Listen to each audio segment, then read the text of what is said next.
इयत्ता 12वी विषय मानसशास्त्र प्रकरण क्रमांक 6 मानसिक विकृती स्वाध्याय प्रश्न पहिला कंसातील योग्य पर्याय निवडून विधाने पूर्ण करा। 1. डॅश ही मानसिक विकृतीची वर्गीकरण करणारी आधुनिक प्रणाली आहे। पर्याय DSM-5 WHO MPA उत्तर DSM-5 DSM-5 ही मानसिक विकृतीची वर्गीकरण करणारी आधुनिक प्रणाली आहे। 2. डॅश या मनशास्त्रज्ञाने स्किझोफ्रेनिया हा शब्द प्रयोग प्रथम वापरला। पर्याय Albert Ellis, Eugen Bleuler, John Travis उत्तर युजेन ब्लूलर युजेन ब्लूलर या मानसशास्त्रज्ञाने स्किझोफ्रेनिया हा शब्द प्रयोग प्रथम वापरला। 3. जागतिक आरोग्य संघटनेने सर्व प्रकारच्या रोगांचे वर्गीकरण करण्यासाठी डॅश प्रणाली विकसित केली। पर्याय ICD, DSM, MCA उत्तर ICD जागतिक आरोग्य संघटनेने सर्व प्रकारच्या रोगांचे वर्गीकरण करण्यासाठी ICD प्रणाली विकसित केली। 4. डॅश विकृतीत आलटून पालटून उन्माद व अवसादाची लक्षणे दिसून येतात। पर्याय अवसाद, द्विध्रुवीय विकृती, चिंता विकृती उत्तर द्विध्रुवीय विकृती द्विध्रुवीय विकृतीत आलटून पालटून उन्माद व अवसादाची लक्षणे दिसून येतात। ब. योग्य जोड्या लावा। तर यामध्ये अ गट आणि ब गटामध्ये दिलेल्या जोड्या आहेत। अ गट भयगंड DSM-5 प्रारूप, ICD 11, Eugen Bleuler, John Travis अवसाद। तर ब गटामध्ये अ 2013, ब मानसिक सुदृढता, क छिन्नमनस्कता विकृती, ड 2019, ई अतार्किक भीती, फ दीर्घकाळ तीव्र दुःखाची भावस्थिती। तर याचं उत्तर आहे या पद्धतीने जोड्या लावता येतील यांच्या। 1. भयगंड अतार्किक भीती, 2. DSM-5 प्रारूप 2013, 3. ICD 11 2019, 4. युजेन ब्लूलर छिन्नमस्कता विकृती, 5. जॉन ट्रॅव्हिस मानसिक सुदृढता, 6. अवसाद दीर्घकाळ तीव्र दुःखाची भावस्थिती। क. खालील विधाने चुकी बरोबर ते सांगा। 1. सामाजिक व सांस्कृतिक विचलित वर्तन हे मनोविकृतीचे लक्षण मानले जाते। चूक। 2. छिन्नमस्कता ही एक गंभीर व संकीर्ण स्वरूपाची मानसिक विकृती आहे। बरोबर। 3. नैराश्याची भावना हे अवसाद किंवा खिन्नता विकृतीचे एक महत्त्वाचे लक्षण आहे। बरोबर। ड. एका वाक्यात उत्तरे लिहा। 1. एक्झायटी हा शब्द कोणत्या लॅटिन भाषाशब्दापासून तयार झाला आहे? उत्तर एक्झायटी हा शब्द ॲक्झायटस या लॅटिन शब्दापासून तयार झाला आहे। 2. दीर्घकाळ प्रचंड दुःख व अपराधाची भावना अनुभवास येणारी विकृती कोणती? उत्तर दीर्घकाळ प्रचंड दुःख व अपराधाची भावना अनुभवास येणारी विकृती म्हणजे आघात पश्चात तणाव विकृती होय। 3. एखाद्या प्रसंगापासून अजिबात धोका नसताना वाटणारी अकारण भीती म्हणजे काय? उत्तर एखाद्या प्रसंगापासून अजिबात धोका नसताना वाटणारी भीती म्हणजे भयगंड होय। प्रश्न दुसरा, खाली दिलेल्या प्रश्नांची थोडक्यात उत्तरे लिहा। 1. मानसिक विकृतीचे स्वरूप स्पष्ट करा। 1. मानसिक आरोग्याची बिघडलेली अवस्था म्हणजे मानसिक विकृती होय। मानसिक स्वास्थ्याच्या सातत्य प्रारूपानुसार मानसिक स्वास्थ्याच्या श्रेणीची मानसिक स्वास्थ्य आणि मानसिक अस्वास्थ्य ही दोन विरुद्ध टोके असतात। या दोन विरुद्ध टोकांच्या दरम्यान मानसिक स्वास्थ्याच्या अनेक अवस्था असतात। 2. जेव्हा व्यक्ती विभ्रम होते, भ्रांती होणे, असंबद्ध बडबड करणे, सामाजिक संपर्कापासून दूर राहणे, नैराश्यात असणे अशी मानसिक, भावनिक व सामाजिक वर्तनावर विपरीत परिणाम करणारी लक्षणे दीर्घ कालावधीसाठी दर्शवते, तेव्हा त्या व्यक्तीला मानसिक विकृती झाल्याचे निदान केले जाते। एखाद्या मानसोपचार तज्ज्ञाची मदत घेऊन ती व्यक्ती स्वतःच्या मानसिक विकृतीवर मात करू शकते. 2. चिंता विकृती म्हणजे काय? उत्तर: कोणतेही स्पष्ट कारण नसताना निर्माण होणारी, दैनंदिन कार्यात बिघाड निर्माण करणारी आणि दीर्घकाळ टिकून राहणारी चिंता म्हणजे चिंता विकृती होय. चिंता विकृतीचे अनेक उपप्रकार पडतात. उदाहरणार्थ सामान्य चिंता विकृती, भयगंड किंवा दुर्भीती विकृती. 3. मानसिक विकृतीची संकेत चिन्हे लिहा. उत्तर: मानसिक विकृतीच्या समस्येची सुरुवात किंवा स्थिती दर्शवणारी काही लक्षणे किंवा चिन्हे असतात. या लक्षणांना किंवा चिन्हांना मानसिक विकृतीची संकेत चिन्हे म्हणतात. मानसिक विकृतीच्या संकेत चिन्हांद्वारे संबंधित व्यक्तीच्या मानसिक विकृतीचे निदान करण्यास व त्याद्वारे मानसोपचार करण्यास मदत होते. लक्ष केंद्रित करता न येणे, झोप न लागणे, विविध शारीरिक तक्रारी उद्भवणे, वाईट विचार येणे, अनियंत्रित वाईट विचार येणे, अनियंत्रित नकारात्मक तीव्र भावना जसे की भीती, क्रोध, दुःख, चिंता अनुभवास येणे, गोंधळलेले वाटणे, स्मृतिभ्रंश होणे, बोलताना अतार्किक विधाने करणे, अपरिचित शब्दांचा उपयोग करणे किंवा असंबद्ध बडबड करणे, स्वतःला किंवा इतरांना इजा करणे, स्वतःकडे दुर्लक्ष करणे इत्यादी मानसिक विकृतीची संकेत चिन्हे आहेत.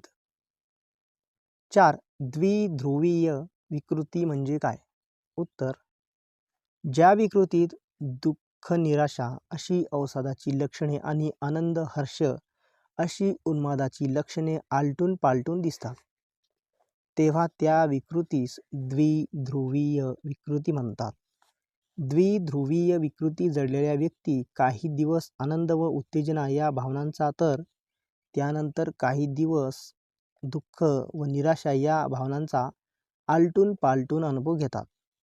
द्विध्रुवीय विकृती जडलेल्या व्यक्ती अवास्तव विचार करतात, आक्रमक वर्तन दर्शवतात, आनुवंशिक दोष, मेंदूतील नॉरएपिफ्राइन व सेरोटोनिन या संप्रेरकांच्या पातळीतील बिघाड, डोपामिनच्या पातळीतील बिघाड इत्यादी द्विध्रुवीय विकृतीची कारणे होत.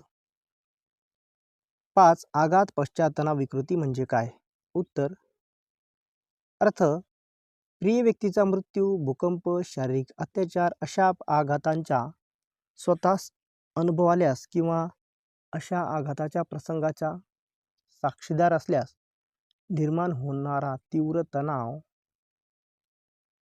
व संबंधित लक्षणे जसे की निद्रानाश, अस्वस्थता इत्यादी 1 महिन्यापेक्षा जास्त काळ सातत्याने आढळून आल्यास त्या व्यक्तीला आघात पश्चात तणाव विकृतीचे निदान केले जाते. ही विकृती झाल्यानंतर व्यक्ती पुढील 3 अवस्थांमधून जाते. तर यामध्ये पहिली अवस्था आहे धक्का अवस्था. या अवस्थेत व्यक्ती आघातामुळे अस्वस्थ झालेली असते. अशा व्यक्तीला काहीही सुचत नाही. अशी व्यक्ती सुन्न झाल्याप्रमाणे दर्शवते. 2. सूचना अवस्था. या अवस्थेत व्यक्ती अपघाताच्या अवस्थेतून बाहेर पडण्यासाठी इतर व्यक्तींकडून माहिती घेण्याचा, मदत प्राप्त करण्याचा प्रयत्न करते. या अवस्थेत व्यक्ती संवेदनशील झालेली असते. या अवस्थेत ती सारासार विचार न करता कोणत्याही व्यक्तीने दिलेल्या कोणत्याही सूचना स्वीकारू शकते. तिसरी अवस्था आहे पुनर्प्राप्ती अवस्था.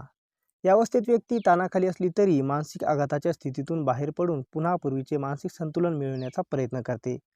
परंतु या अवस्थेत असताना काही व्यक्तींना मानसिक समतोल पुन्हा प्राप्त करणे शक्य न झाल्यास त्यांना आघात पश्चात तणाव विकृतीस सामोरे जावे लागते. प्रश्न 3. खालील संकल्पना स्पष्ट करा. 1. DSM-5.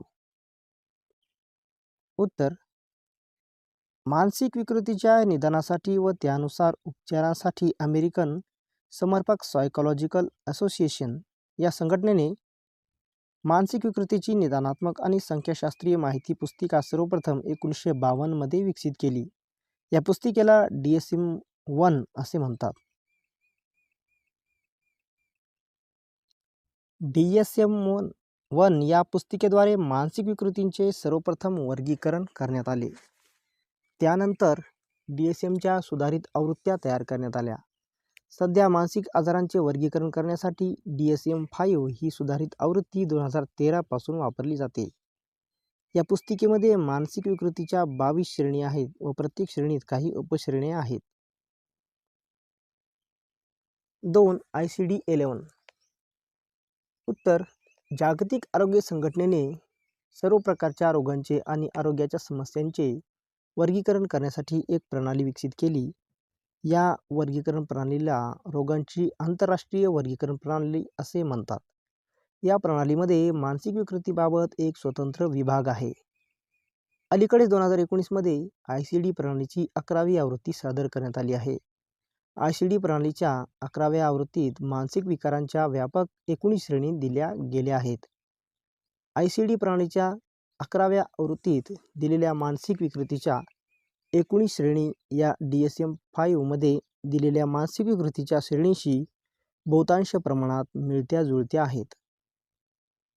3. भयगंड. उत्तर: भयगंड विकृतीस इंग्रजीत फोबिया हा प्रतिशब्द आहे. ग्रीक भाषेतील फोबोस या भीती देवतेच्या नावावरून फोबिया हा शब्द प्रचलित झाला आहे. फोबिया या शब्दाचा अर्थ दुर्भीती असा होतो. एखाद्या वस्तूपासून किंवा प्रसंगापासून अत्यल्प धोका असताना किंवा अजिबात धोका नसताना त्या वस्तूबद्दल किंवा प्रसंगाबद्दल वाटणारी निष्कारण भीती म्हणजे भयगंड होय. उदाहरणार्थ कुत्रा, झुरळ, एकटेपणा, रक्त, गर्दी, लिफ्ट, अंधार, पाणी, उंच जागा इत्यादी गोष्टीबाबत वाटणारी भीती. एखाद्या वस्तूची किंवा प्रसंगाची अकारण भीतीची लक्षणे 6 महिने किंवा त्यापेक्षा जास्त काळ दिसून आल्यास दुर्भीती विकृतीचे निदान केले जाते. दुर्भीती विकृतीचे अनेक प्रकार दिसून येतात. उदाहरणार्थ विशिष्ट उद्दीपक दुर्भीती विकृती, सामाजिक दुर्भीती विकृती, ॲगोराफोबिया इत्यादी. 4. लक्षणे किंवा सिंड्रोम. उत्तर: शारीरिक विकृतीच्या निरनिराळ्या लक्षणांप्रमाणेच विविध मानसिक विकृतींचीही निरनिराळी लक्षणे आढळतात. अशा लक्षणांच्या एकत्रित समूहाला सिंड्रोम म्हणतात.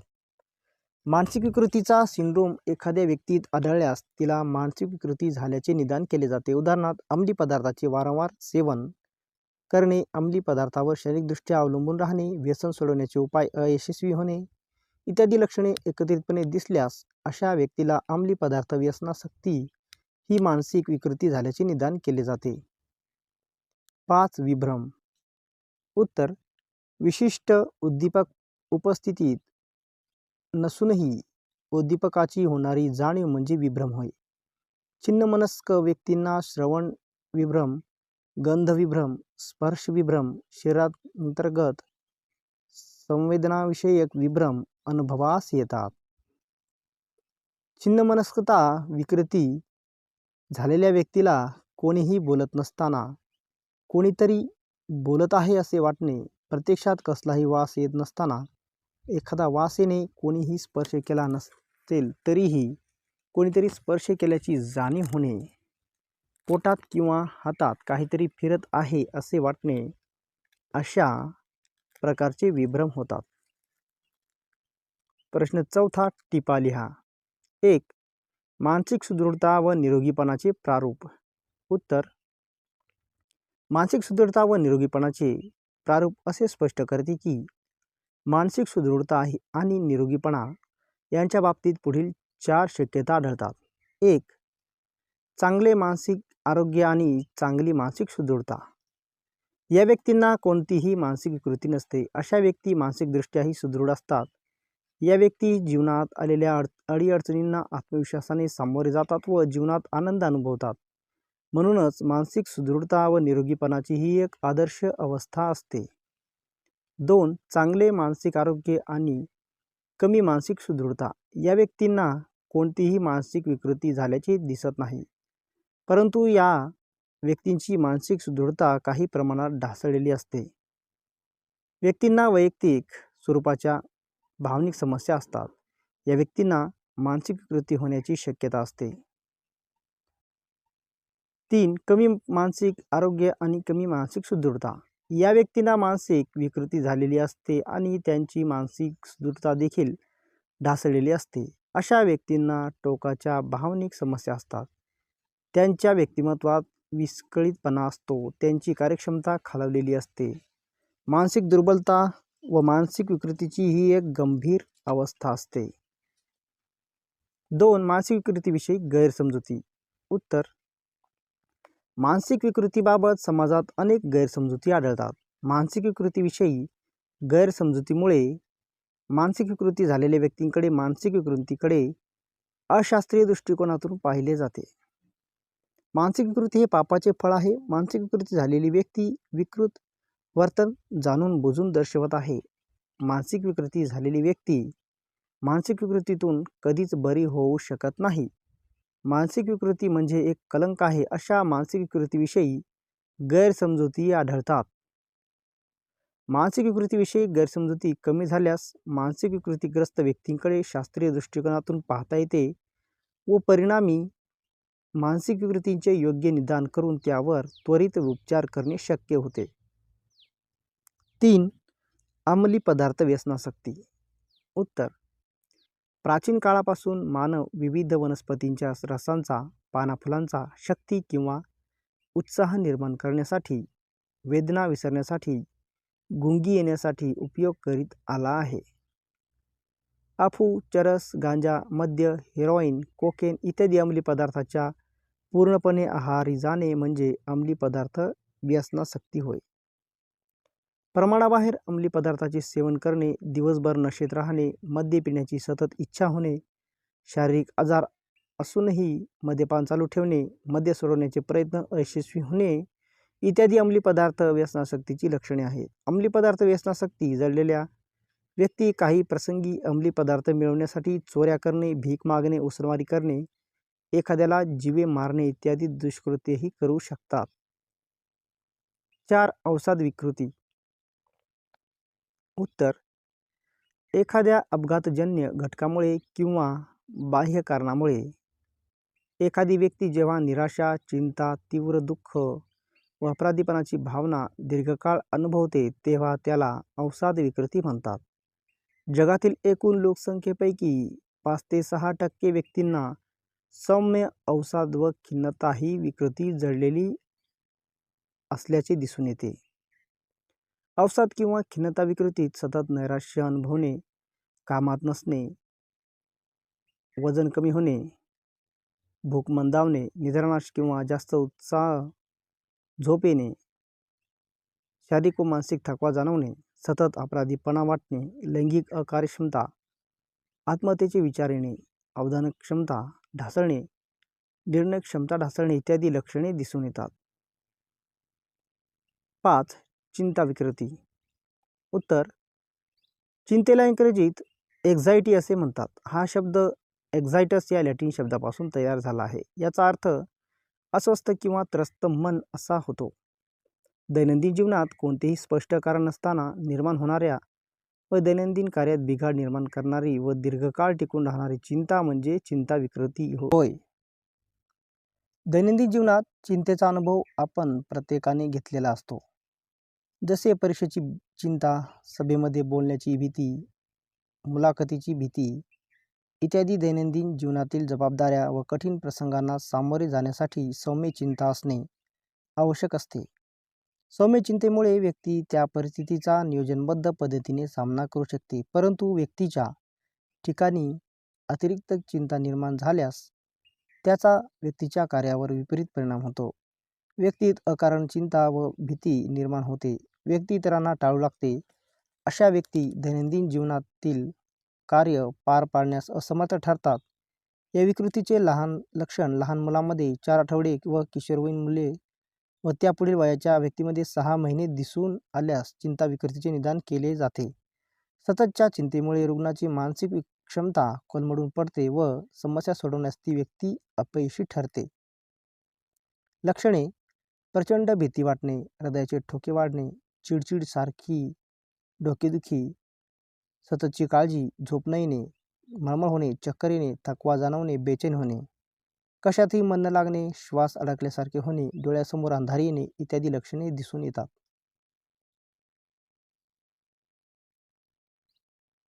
चिंता विकृतीच्या भयगंड दुर्भीती या प्रकारात व्यक्तीला एखाद्या वस्तूपासून किंवा प्रसंगापासून अत्यल्प धोका असतानाही किंवा अजिबात धोका नसताना त्या वस्तूबद्दल किंवा प्रसंगाबद्दल निष्कारण भीती वाटते. उदाहरणार्थ कुत्रा, झुरळ, एकटेपणा.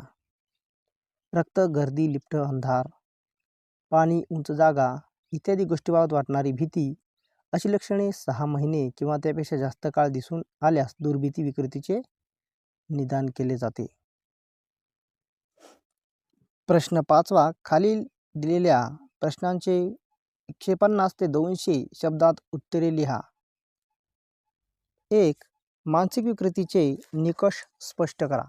उत्तर: मानसिक स्वास्थ्य क्षेत्रातील तज्ज्ञ व्यक्तींनी मानसिक विकृतीचे वर्गीकरण व निदान करण्याचा प्रयत्न केला आहे.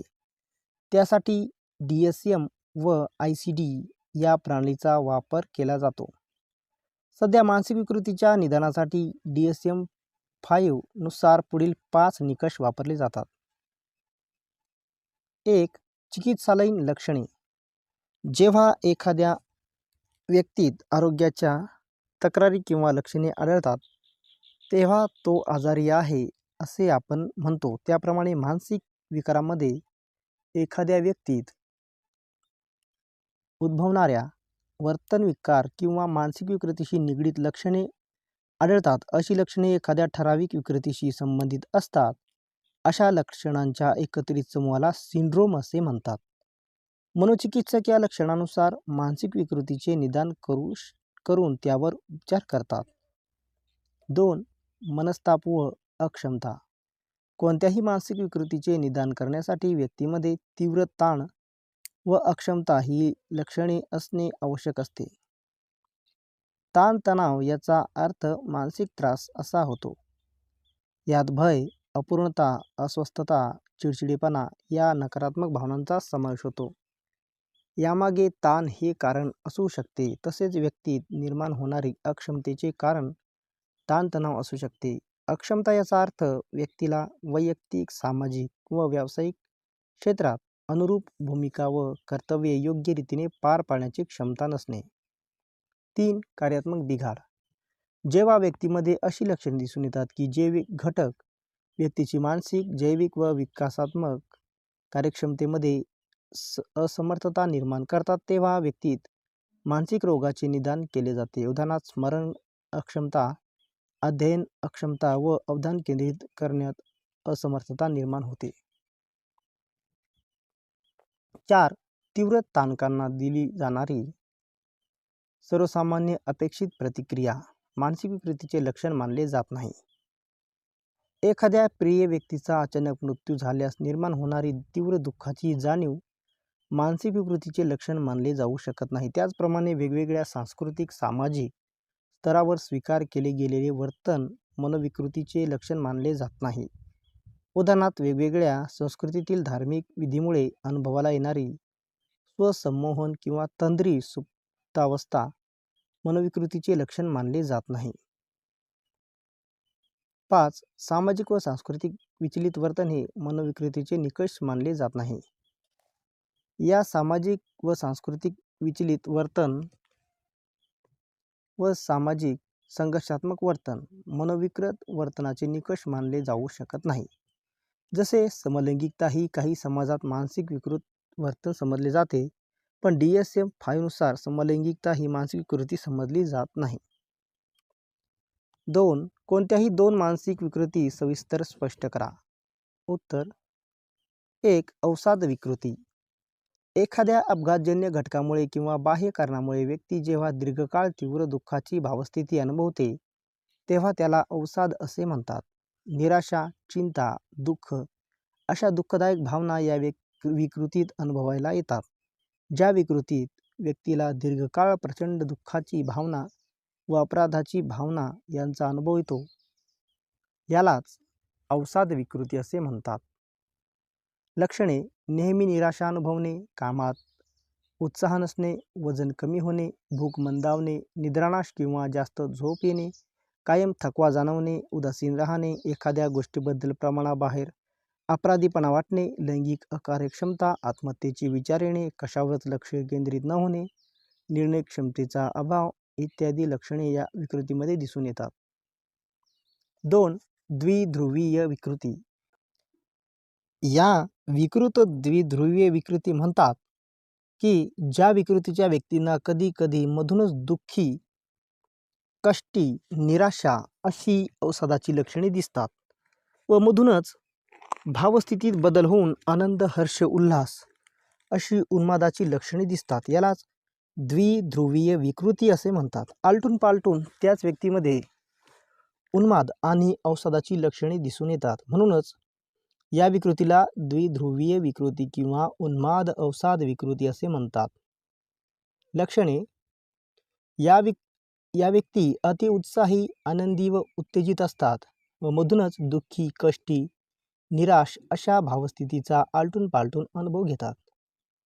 या व्यक्ती अवास्तव विचार करतात, आक्रमक व चिडखोर बनतात.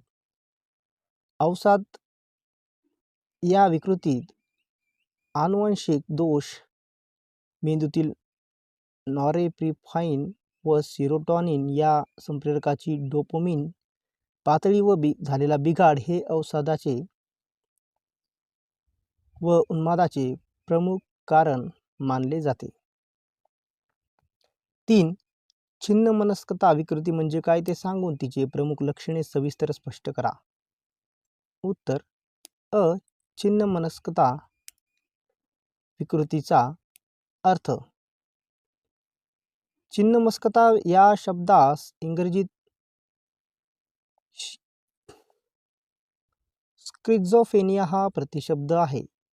युजेन ब्लूलर या स्विस मानसशास्त्रज्ञाने 1911 मध्ये सर्वप्रथम स्किझोफ्रेनिया या शब्दाचा वापर केला. इंग्रजीतील स्किझोफ्रेनिया हा शब्द स्किझेन आणि फ्रेन या दोन शब्दापासून तयार झाला आहे. स्किझेन या शब्दाचा अर्थ दुभंगलेले होतो आणि फ्रेन या शब्दाचा अर्थ मन होतो. म्हणजेच स्किझोफ्रेनिया शब्दाचा अर्थ दुभंगलेले मन म्हणजे छिन्न मनस्कता असा होतो. आ. छिन्नमनस्कतेचे लक्षणे. DSM-5 नुसार छिन्नमनस्कता विकृतीत पुढील प्रमाणे 2 प्रकारची महत्त्वाची लक्षणे पाहावयास मिळतात. अ. छिन्नमनस्कतेची धनात्मक लक्षणे. सर्वसाधारणपणे सामान्य व्यक्तीत आढळून येणारे लक्षणांना धनात्मक लक्षणे असे म्हणतात. ते पुढील प्रमाणे. 1. विभ्रम. उद्दीपकांच्या अनुपस्थितीत त्या उद्दीपकाची होणारी जाणीव म्हणजे विभ्रम होय. यात एखादी गोष्ट समोर अस्तित्वात नसताना त्याचा अनुभव व्यक्तीस होतो. उदाहरणार्थ शांत वातावरणात कोणीतरी बोलत आहे असे वाटणे. तसेच श्रवण भ्रम, गंध भ्रम, स्पर्श भ्रम, शरीर अंतर्गत संवेदना असे व्यक्ती निर्माण होतात. 2. भ्रांती. वास्तवाचा कुठलाही आधार नसलेल्या अनेक चुकीच्या समजुती यांना भ्रांती असे म्हणतात. यात व्यक्तीला कितीही पुरावे दिले तरी ते ती स्वीकारत नाही. उदाहरणार्थ एखादी व्यक्ती मला कट करून मारणार आहे असे वाटणे. 3. असंघटित संभाषण. इतरांशी बोलताना चुकीचे शब्द वापरले जातात. मध्येच भलत्याच मुद्द्यावर जातात. निरर्थक शब्दाचा वापर केला जातो. 4. विचित्र वर्तन. छिन्नमनस्क व्यक्ती वर्तन विचित्र व विक्षिप्त स्वरूपाचे असते.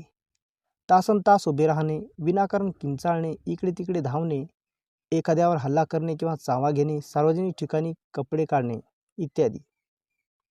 5. विसंगत भावना. या व्यक्तीत भावनिक बिघाड झालेला असतो. यांची भावना परिस्थितीशी जुळत नाही.